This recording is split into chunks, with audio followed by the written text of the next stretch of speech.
This is the Commercial Landscapers Podcast hosted by Dave Anderson and Robert Clinkenbeard. This show will absolutely transform your leadership by developing all aspects of your life in business, family, personal and health. Only by fine-tuning yourself will you truly operate as a highly functioning leader. Good morning, Robert Clinkenbeard with the Commercial Landscapers Podcast. I'm really excited this morning to bring on Daniel Currin. Welcome, Daniel. Hey, Robert. How are you? Good. How are you? Good. Thanks for having me. No problem at all. So, Daniel, for our audience, tell me a little bit about your background. Yeah. Daniel Currin, CEO of Greenscape out of Raleigh, North Carolina. We're about a $15 million organization right now, down a little bit in the past several months, like probably a lot of people. About 180 employees. We are celebrating our 41st year in business. Greenscape was family business, or is a family business that started by my father, Michael, back in 1979. And he let me take over about 10 or 11 years ago in the CEO role. And I've had the honor to kind of steward the company since then. Cool. So what was that an easy transition for you? Just step into his seat and keep going the way he's been doing it, or how? Yeah. No, it was not. It was. I mean, I think you've got plenty of family dynamics in there, but you also have. At the time was 2008, 2009, and so we had the recession, the Great Recession going on, and at the time we were probably 70-80% residential focused, versus now we're 100% commercial focused. And so that was, my first year was pretty intense with, a lot of design build residential construction falling off as people's equity lines dried up and that part of the business kind of going away. It took me probably seven plus years to kind of transition the business to what it is now. We're commercial focused. Most 70% of that's probably contract maintenance work with recurring revenue, which is great, and about 30% construction work, which continues to hold up during the pandemic. That's cool. Talk to me. I've got a couple of questions that came out from that, but talk first of all about that transition you made through 2008-9, and obviously here we are in the thick of the pandemic, and how that has helped, or maybe it's not helped with where you stand right now.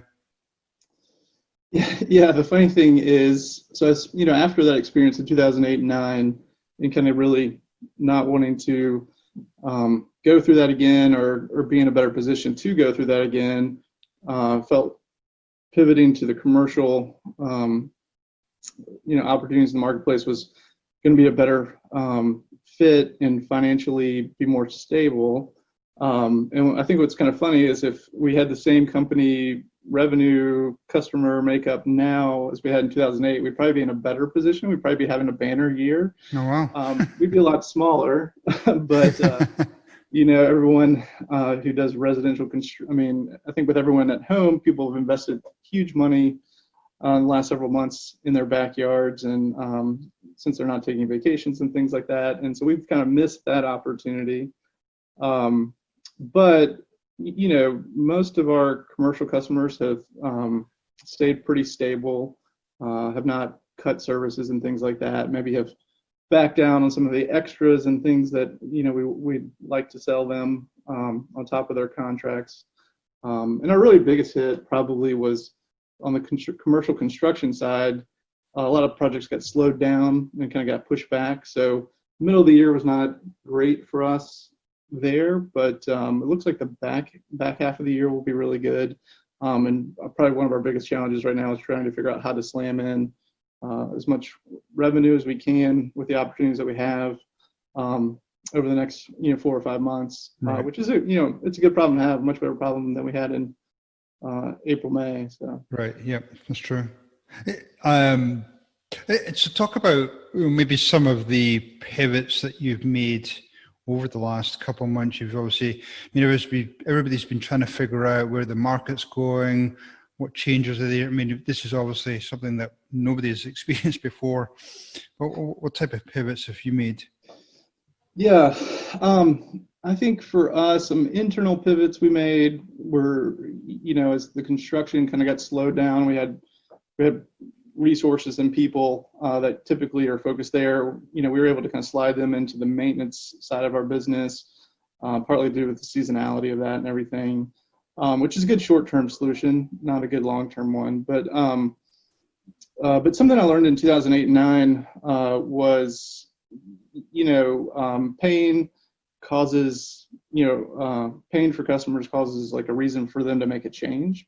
And so 2008-9 were great years for adding new customers to our portfolio because, people had been working with one service provider for a long time. They needed to lower cost, and they had to lower it pretty significantly, not just a couple points, but maybe 20% or more.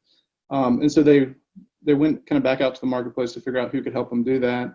And so I think the same thing has occurred in the last several months that we've seen, where people have needed to, certain segments in the commercial world have needed to lower cost, and so they've been open to new conversations and new service providers to do that. I think the hard thing has been how do you connect with people right now? So much of the commercial marketing that we've traditionally done is it's networking and face-to-face and professional events and things like that, which have all kind of gone away. And so our challenge has really been, how our salespeople, without those things, still connect to the potential customers that are in pain and have needs that we can help them with. And that's kind of been, I would say we have not figured that out, but we are trying to figure it out. Well, that's actually a good point because, when you think about it, communication is that's one of the biggest complaints I hear as organizations grow is that poor communication. But here you are now, you've got two challenges. You've got communication internally, especially if you've got some people working remotely. Mm-hmm. And you've got communication with your clients. You're trying to make sure they're being serviced. So, I know you haven't figured that out yet, but even internally, how are you, keeping that culture alive? Yeah, good question, because we've thought about that a lot. We had implemented in the last 2 years, maybe. Our core values are communication, learning, appreciation, teamwork, and safety. And we have an acronym of CLEATS that we use to talk about those. And so once a week, each branch has a CLEATS day where, kind of 4 of those a month, and one topic is kind of covered in each one of those days. So communication, they can have an internal small branch town hall. Learning, there's a training day. There's this one afternoon is focused on safety, and then one is just focused on appreciation, if that's food or games or whatnot. And that's worked out really well from a cultural standpoint of building culture, and has improved our retention of our employee base, and people just feeling connected. And so one of the first things we had to cut with the pandemic was our CLEATS day. And so, because we couldn't, get 50 people together, and we couldn't meet inside and do all those things that were kind of outlawed. Right. And so at first it wasn't a big deal. Like the first couple of months of the pandemic, we probably lived off a lot of the kind of cultural bank that we had built over the last several years. And then more recently, we've started to see kind of retention or turnover kind of step up a little bit, and some of our safety metrics kind of going the wrong way. And so we learned 2 things. One, those CLEATS days, which were it's sometimes hard to measure what the return is on those. Right. When you stop doing them, you start to easily be able to measure maybe the, Right. the Yep. negative side of those. And then we realized, man, we got to figure out how to overcome that. So it's like, we know the result we want. We know what we want to, we know what we want our culture to look like. We just kind of, the mechanism that we're using just still is not doable.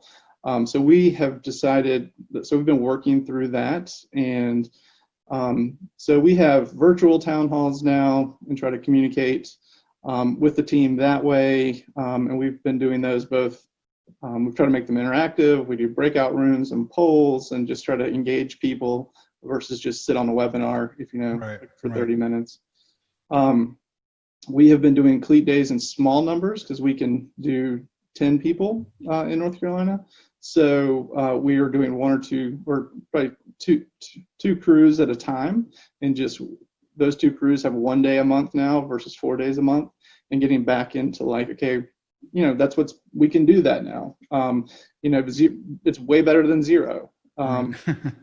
And then we've looked at some appreciation things, how to appreciate people,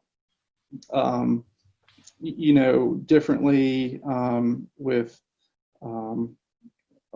we have our Green Team Dreams program, which we stole from John Ratliff at Apple Tree of his Dream On program. That's a good program. It's a phenomenal program. And so we've actually upped the number of dreams that we're granting right now to individual employees. And so that continues to have an impact on individuals and the team. Yeah, they would enjoy that. What'd you say? They would enjoy that. Yeah. Just upping that program. Yeah, the program's simple, but very intentional. So we, in each of our branches, we have a dream box where folks can put in a request for a dream or nominate one of their coworkers for a dream. And usually a dream is less than $1,000, probably closer to 500 or so. And they are all over the place. I mean, we've helped people visit family that they haven't seen in years. We've helped people take care of maybe some bills that were having a negative impact on their family, being able to kind of get back to even, just anything that folks have requested. So it's been all over the place, and we just kind of facilitate granting those dreams for them versus dictating what they should be. That's an awesome program. I love it. I'm sure the employees really appreciate that. If obviously we're still not out of the whole pandemic yet, but if you were to think back and think, oh, how would I deal with things differently? How would I position the company best to go through one of these, whatever you want to call it, recessions, downturns, major challenges? What would be the 2 or 3 things that you would? Cash, always cash. Yeah. Giving yourself as long a runway as possible. And we were in a good position balance sheet wise without the PPP loan, and have a great partnership with our bank who has helped a lot. And then the PPP loan has been interesting because I've thought about that a lot. Has it caused me to delay better decisions because I had that buffer, or is it helping me stay on track so that when this is over, we're much farther ahead of where we would be. All right. So at this point, I've taken the mentality of like, we're still investing, we're still, we've been expanding our sales team and put a lot of energy and effort there, feeling like there was an opportunity in the marketplace for them to get results.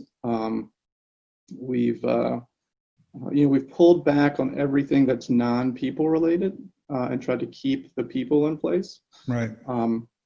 so most of our overhead cuts and things like that are really have not been in positions, but have been in, things, whether we can just live without them or we just are delaying that expense for as long as we can. So, looking forward to my next pandemic, things I would do different. I think I'm still, the toll on people is going to be I think we got to get a little bit farther away, but I think we're seeing that, there's a lot of stress in people's lives. I think though, it's kind of this almost need to go slow to go fast mentality. And we've really been trying to help people and almost forcing people to take some time off. We probably usually, like on a quarterly basis, we have 7+ initiatives that we're working on, and we're kind of backing those down to really what are the things that really matter, so that people have capacity to deal with the unforeseen changes that pop up, right. Which were popping up a lot in the beginning, and slow down some, but still, every day you kind of you're waiting for your phone to ring with the new a new one that you haven't had before. Right. Talk about you talked about expanding, taking advantage of opportunities, and one of your tactics there was to expand your sales force. Now, you and I talked earlier about how you decided to go outside of the industry. So, because I think a lot of people get so focused up on sticking in the industry, they must have industry experience, but why did you feel comfortable going outside of the industry? Yeah, I think, our industry, most people get into it from the operations side. They love being outside. They love the work that we do. And they get started there. And then as they want to kind of grow their careers and take kind of steps that lead to, to higher salary for them, they kind of have to start to do the other disciplines that are non-operational a lot of times.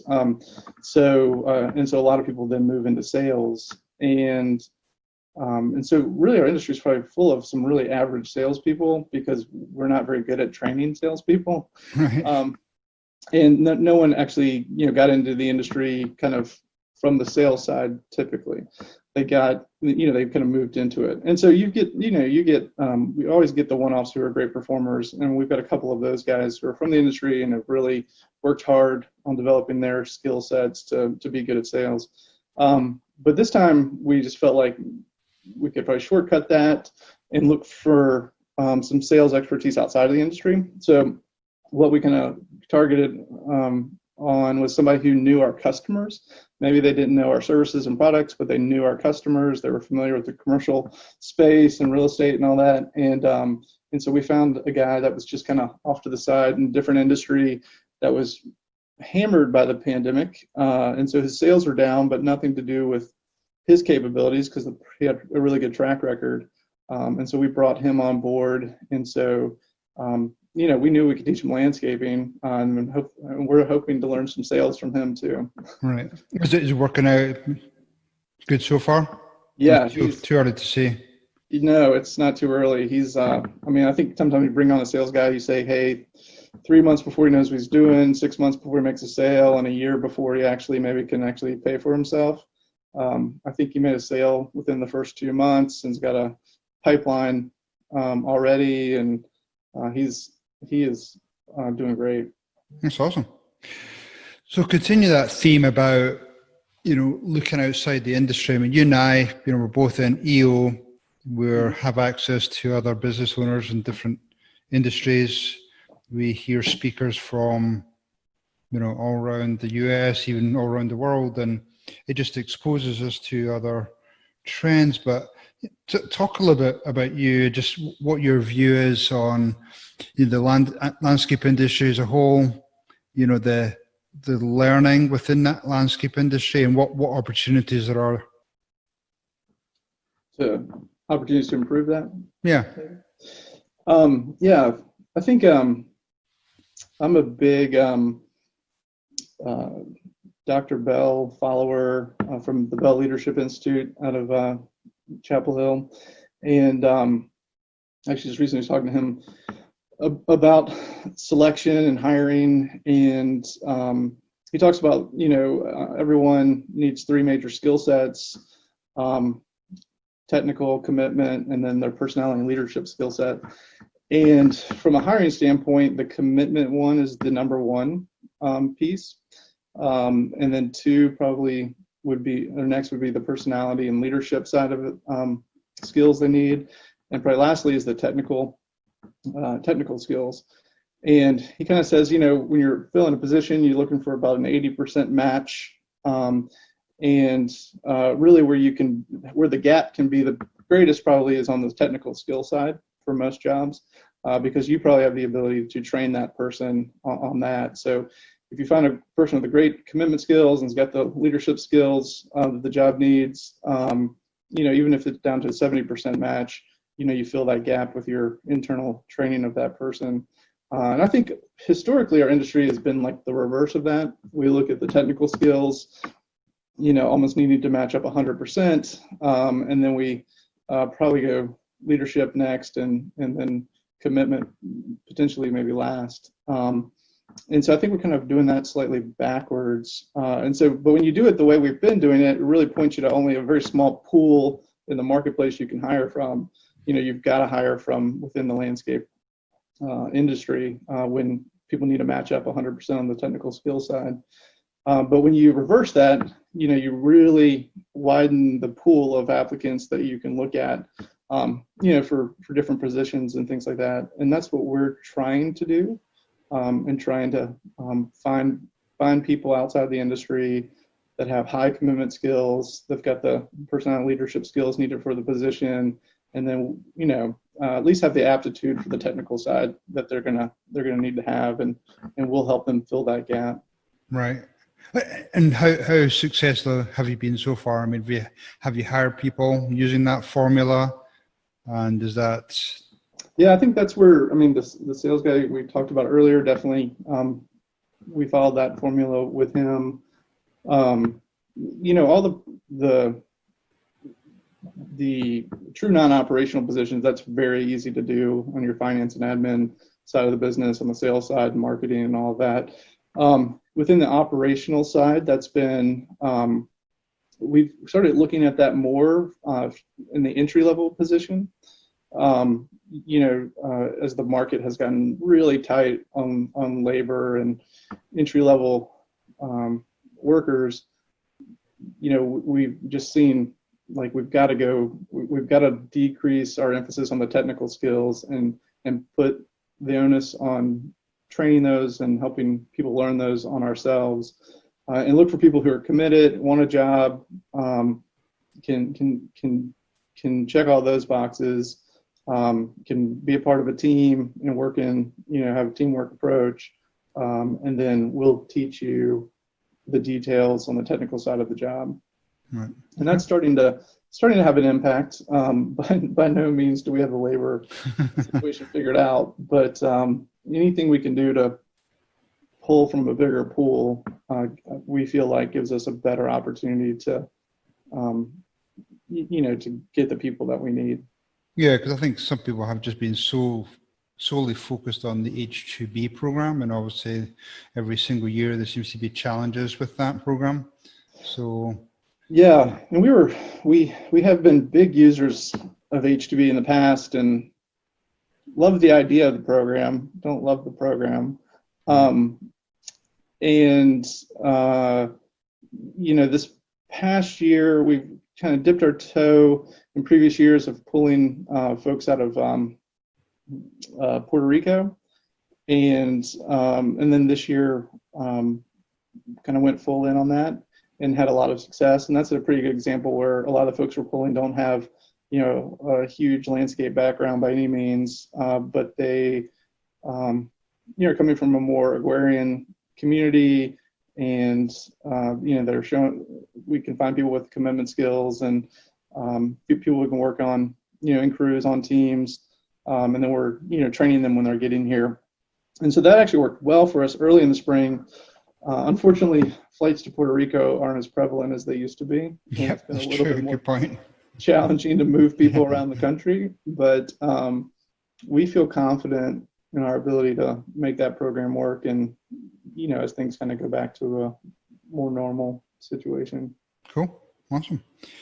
Well, we're coming to a close here, Daniel. If people wanted to reach out to you and talk to you more about, either your, hiring process or your labor pool, how would they get in touch with you?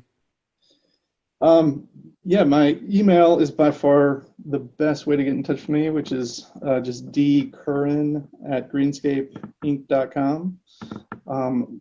Be happy to talk to anybody who is interested. Okay, awesome, cool. Thank you very much, Daniel. Really appreciate your time today. Really enjoyed talking to you. Yeah, it was great. This was the Commercial Landscaper Podcast, hosted by Dave Anderson, author of Leader is Not a Title, and Robert Clinkenbeard, author of The Ironman Mindset for Entrepreneurs. You can find more details about the show and the hosts at the radixgroupllc.com or thecommerciallandscaper.com.